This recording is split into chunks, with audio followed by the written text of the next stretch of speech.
여러분 구약 성경 열왕기하 7장에 보면 절박한 위기 앞에 직면한 네 사람이 등장합니다. 자, 당시 배경은 북이스라엘의 수도 사마리아 성이 북쪽 민족 아람 민족에게 공격을 받아 둘러싸인 포위되어 있는 그 상태였습니다. 자, 과거 전투는 공성전입니다. 다시 말해 성을 에워싸고 1년, 2년, 3년 할 것 없이 계속 그곳을 고립시키는 것이죠. 그러면 결국 성 안에 있는 사람들이 굶어 죽거나 투항하거나 둘 중에 하나입니다. 자, 그러한 상황 가운데 먹을 것이 다 떨어졌습니다. 심지어는 자식을 삶아 먹는 일도 있었다라고 성경은 기록하고 있습니다. 자, 그때 사마리아 성문 어귀에 나병 환자 4사람이 앉아 있었습니다. 자, 이 사람들은 진퇴양난에 놓여 있는 상태인 것이죠. 성으로 다시 들어가자니 굶어 죽을 수밖에 없고, 또 성 밖에 아람군에게 투항하자니 칼에 맞아 죽을 수도 있겠다라는 참 어려운 상황이었습니다. 그때 이 사람들이 고민을 하다 결정을 하는데요. 우리가 성에 들어가서 죽느니 차라리 아람군에 가서 투항해서 만일 그들이 우리를 살려주면 살고 우리를 죽이면 어쩔 수 없이 죽는다. 그리고 나서 그들이 아람군에게 향하는 것입니다. 자, 이 막다른 골목에서 더 이상 선택의 여지가 없었던 것이죠. 그런데 놀랍게도 하나님이 그 시간에 일하셨습니다. 자, 이 네 명의 나병 환자가 아람군이 그 머물렀던 진영에 가보았더니 아람군이 다 사라진 것입니다.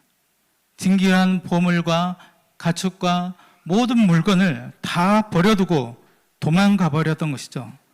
알고 봤더니 하나님께서 이 사람들의 소리가 큰 군대의 말소리와 병거 소리와 같은 그 소리로 들리게 해서 그들이 두려워서 떠나게 했던 것입니다.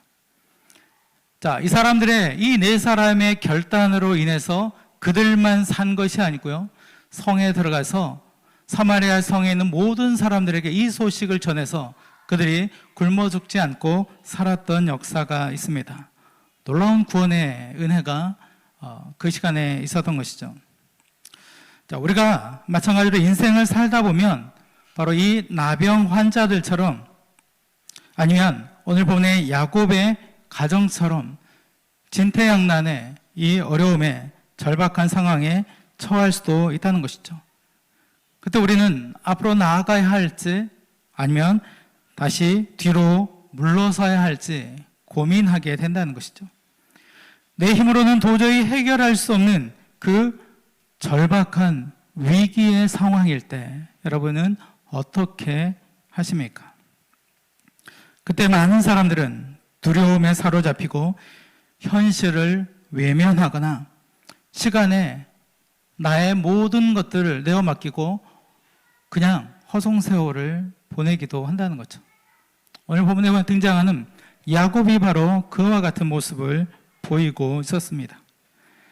자, 오늘 본문은 이 절박한 위기 앞에서 하나님을 믿는 이들, 다시 말해 우리 그리스도인들은 어떠한 마음 자세를 보여야 하는가, 말씀을 통해서 함께 찾아보고자 합니다. 자, 오늘 본문의 배경은 아주 참담한 상황인 것이죠. 어떤 상황입니까? 기근이 갈수록 더 심해졌습니다. 이집트와 가나안 전역에 2년 동안 흉년이 있었고요, 앞으로 5년은 더 흉년이 기다리고 있었습니다. 애굽에서 양식을 사왔지만 그 양식도 이제 다 거덜이 나기 일보 직전의 상황이었습니다. 자, 그 양식이 떨어지면 야곱의 온 가족은 굶어 죽을 수밖에 없는 상황이었던 것이죠. 자, 그런데 문제는 무엇입니까? 애굽의 총리가 너희가 만일 양식을 다시 사러 올 때는 그냥 오면 안 되고 너희 막내 베냐민을 반드시 데리고 와야만 내 얼굴을 볼 수 있고 양식을 살 수 있다라고 했던 것입니다. 자, 그런데 이 상황 속에서 아버지 야곱은 어떤 결정을 내렸습니까? 양식은 떨어져 가고 가족들은 굶어 죽을 위기에 처해 있습니다. 야곱도 이 모든 내용을 다 알고 있습니다. 막내 아들 베냐민을 데리고 가야만 양식을 살 수 있다는 것도 알 수 있었죠. 하지만 야곱은 그것을 외면합니다. 그리고는 이 현실을 자식들에게 떠넘기는 것이죠. 자, 2절 말씀해 보니까 다시 가서 우리를 위하여 양식을 조금 사오라. 자, 이 짧은 구절에서 우리는 야곱의 영적 상태를 알 수 있습니다. 자, 야곱은 지금 모든 상황을 다 알고 있으면서도 모르는 척 회피하고 있는 것입니다. 그리고는 문제의 본질을 해결하지 않고 그냥 양식만 사와라 라고 이야기하고 있는 것이죠. 자, 지금의 야곱의 나이가 몇 세 정도 되었을까요? 자, 야곱이 바로 앞에 섰을 때 내 나그네 인생 130년입니다 라고 이야기했던 것을 비춰봤을 때 대략 130세가 조금 못 되었던 120세는 넘은 상황이었던 것이죠. 아주 나이 많은 노인이었다는 것입니다.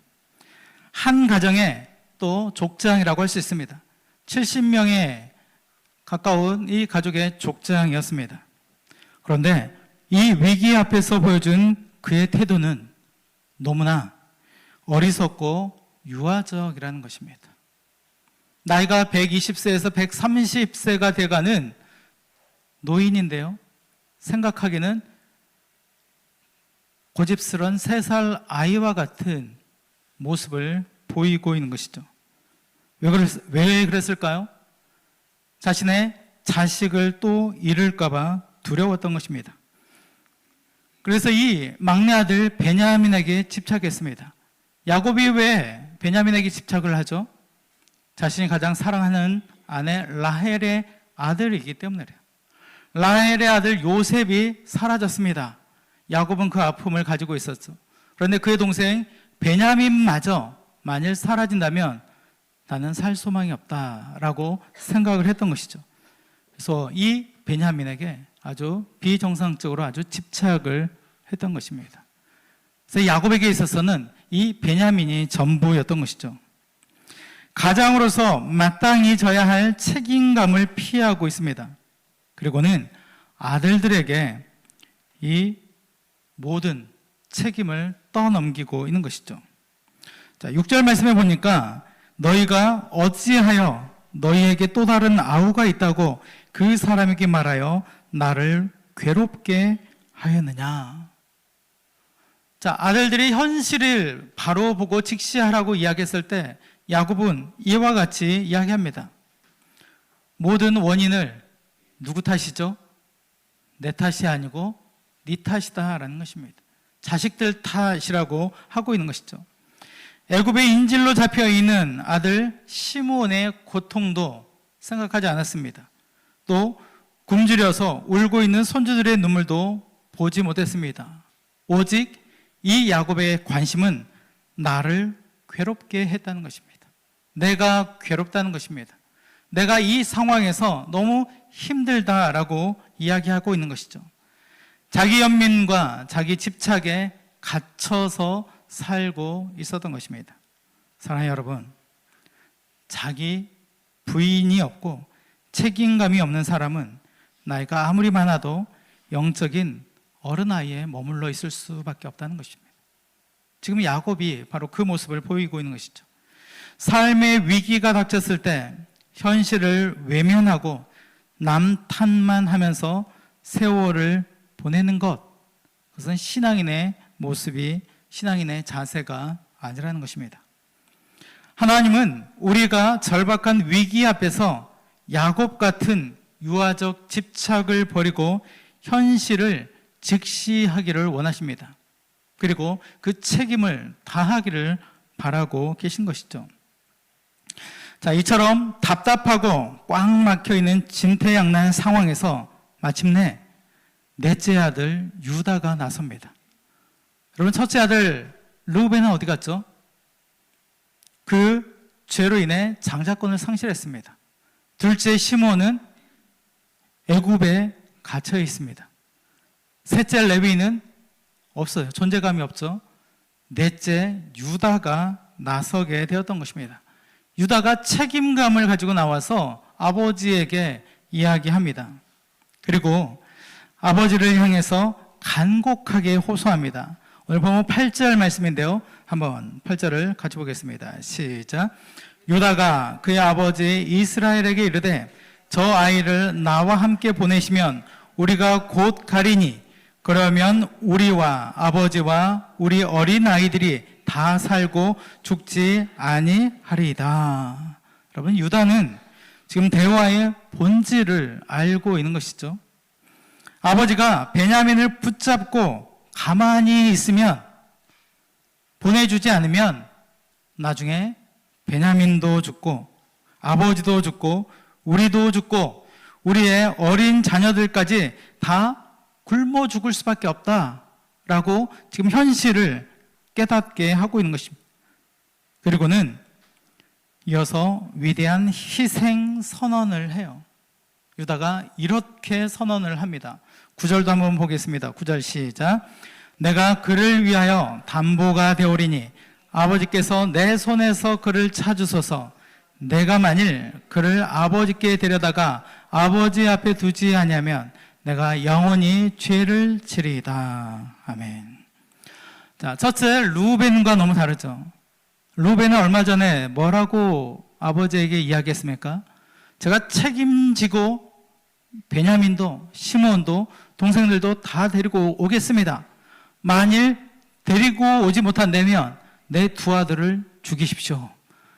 여러분, 말을 이런 식으로 했어요. 르우벤이. 장자권이 상실될 만도 하죠. 유다는 뭐라고 이야기합니까? 제가 그 생명을 대신하겠습니다.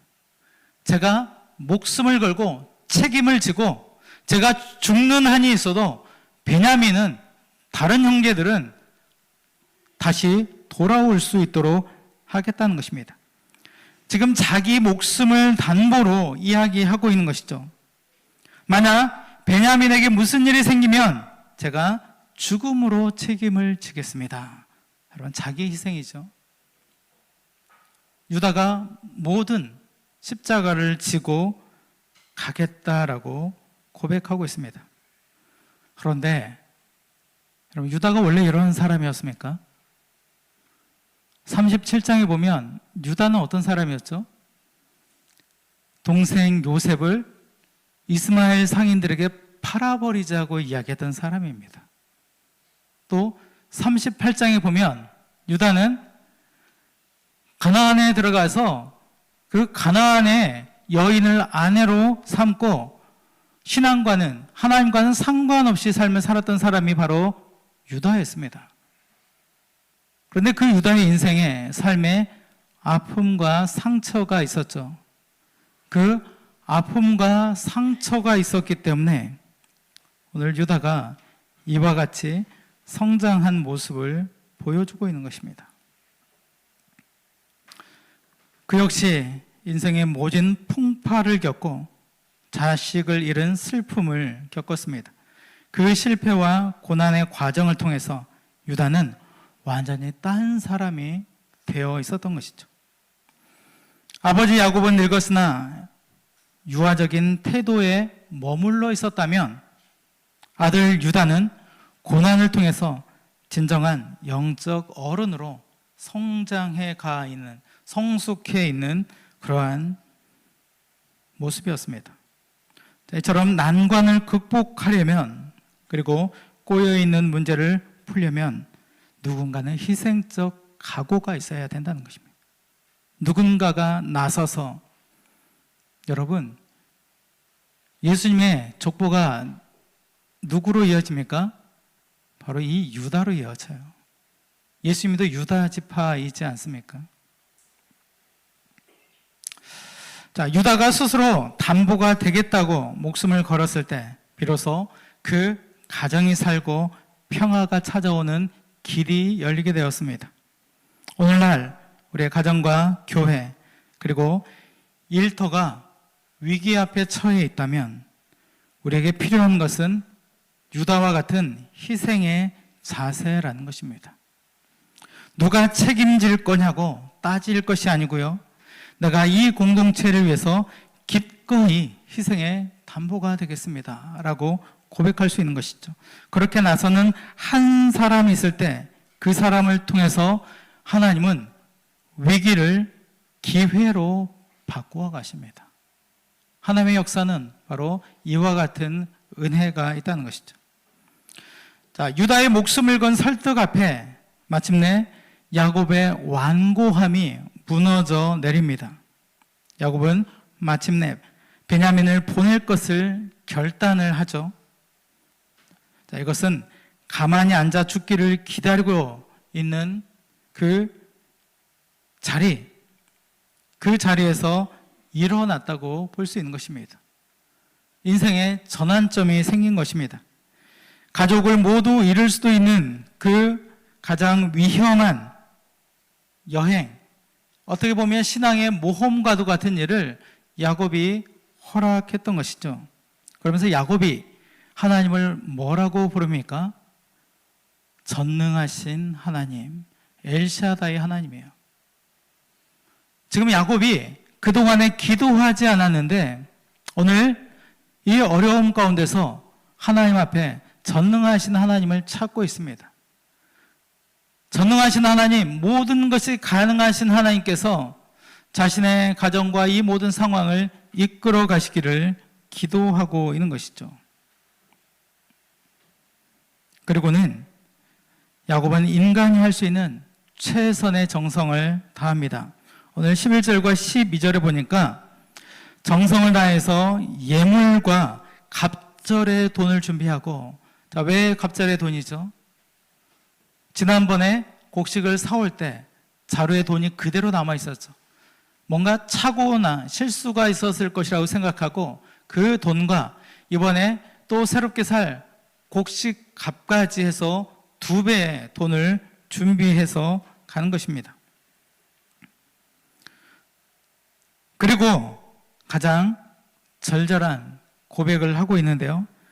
오늘 14절 야곱이 어떻게 고백하는지 여러분 이 야곱이라고 생각하시고 한번 같이 보겠습니다. 시작. 전능하신 하나님께서 그 사람 앞에서 너희에게 은혜를 베푸사 그 사람으로 너희 다른 형제와 베냐민을 돌려보내게 하시기를 원하노라. 내가 자식을 잃게 되면 이르리로다. 아멘. 여러분, 자신의 한계를 철저히 깨닫고 하나님 앞에 모든 것을 맡깁니다. 하나님의 특별한 은혜가 자녀들 가운데 있기를, 이 모든 상황에서 그 역사하시기를 구하고 있는 것이죠. 내가 자식을 잃게 되면 이르리로다. 내가 모든 것을 놨다는 것이죠. 하나님을 전적으로 의지하고 신뢰하겠다는 것입니다. 그동안에 내가 손으로 꽉 붙들고 어떻게 해서든 내가 해보려고 했다면 이제는 손을 놓겠다는 것이죠. 여러분, 원숭이를 잡을 때 어떻게 잡는지 아십니까? 입구가 좁은 병 안에다가 바나나나 과일들을 집어넣어 놓습니다. 그러면 원숭이가 와서 손을 집어넣고 그 바나나를 씹죠. 그런데 사람이 가까이 오면 어떻죠? 손을 놓고 도망가야 하잖아요. 하지만 그의 탐욕은 도망가야 한다는 생각과 이 바나나를 먹어야 된다는 생각, 두 생각이 충돌을 일으킵니다.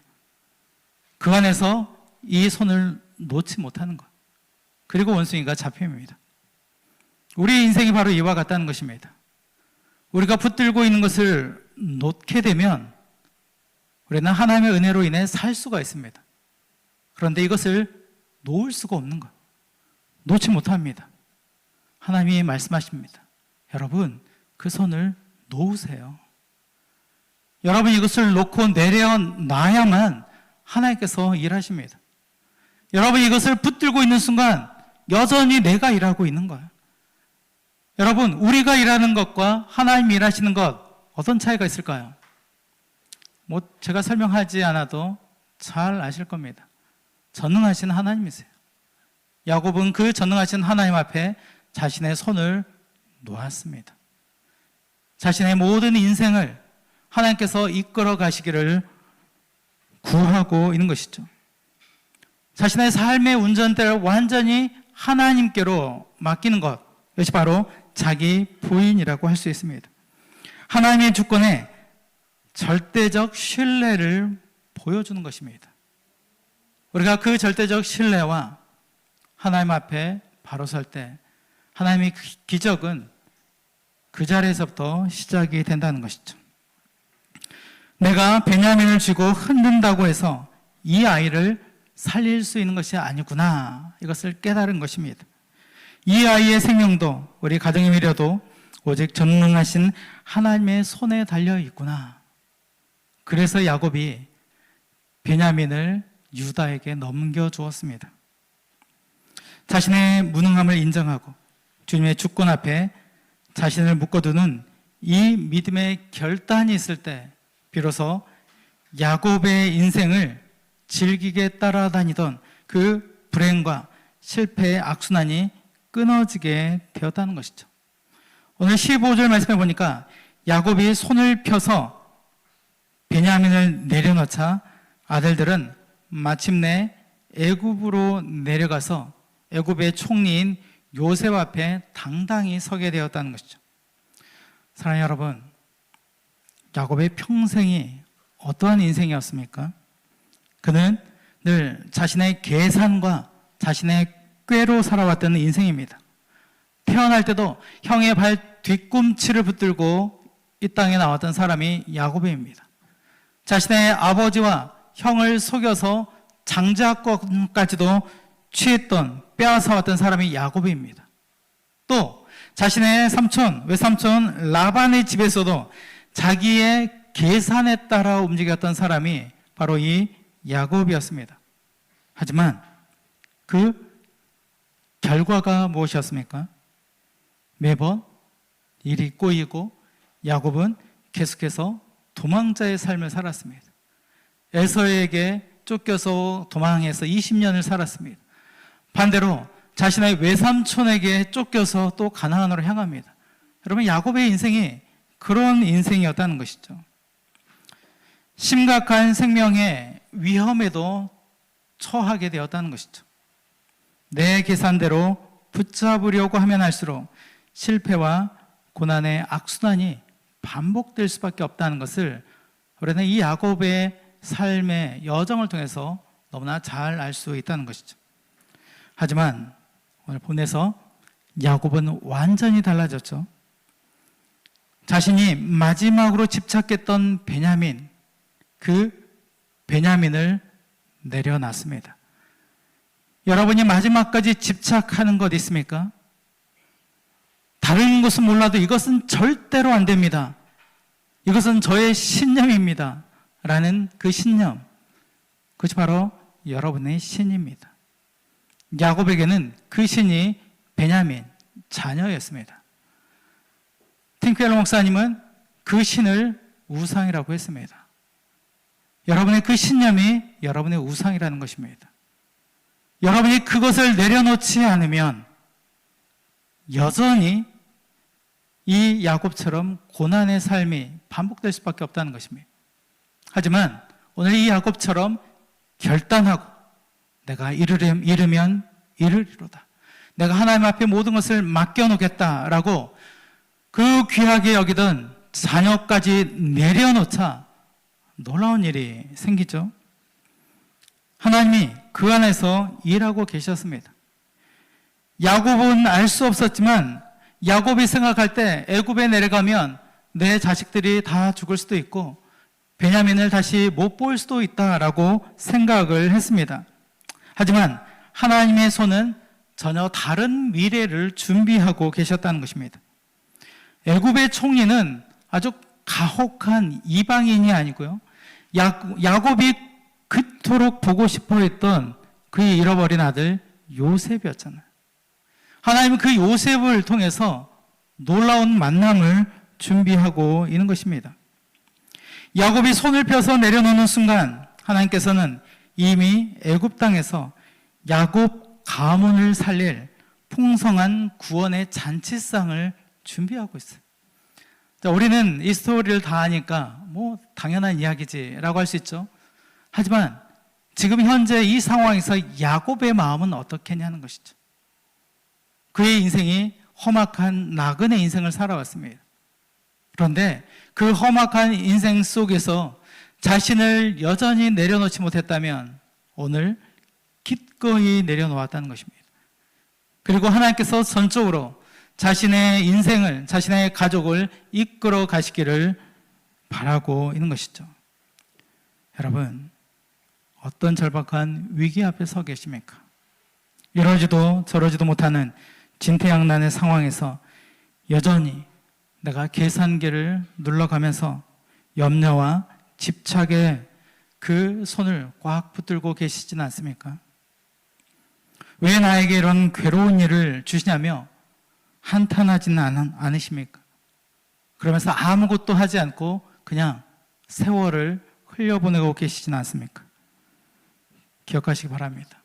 내 계산보다 하나님의 손이 훨씬 중요하고 정확하다는 사실입니다.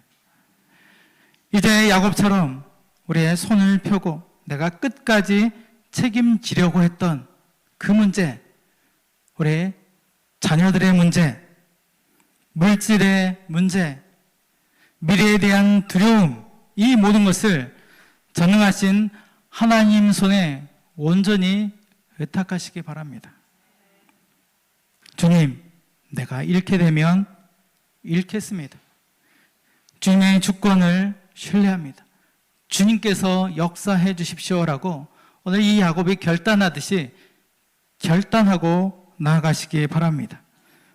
그럴 때 우리는 실패와 고난의 악순환의 고리가 끊어지게 되고 하나님의 기적 같은 구원의 대반전을 경험하게 되실 줄 믿습니다. 자, 이 믿음의 돌파가 저와 여러분의 삶에 또 이번 한 주간의 삶 가운데 가득하시기를 축원합니다. 기도드리겠습니다.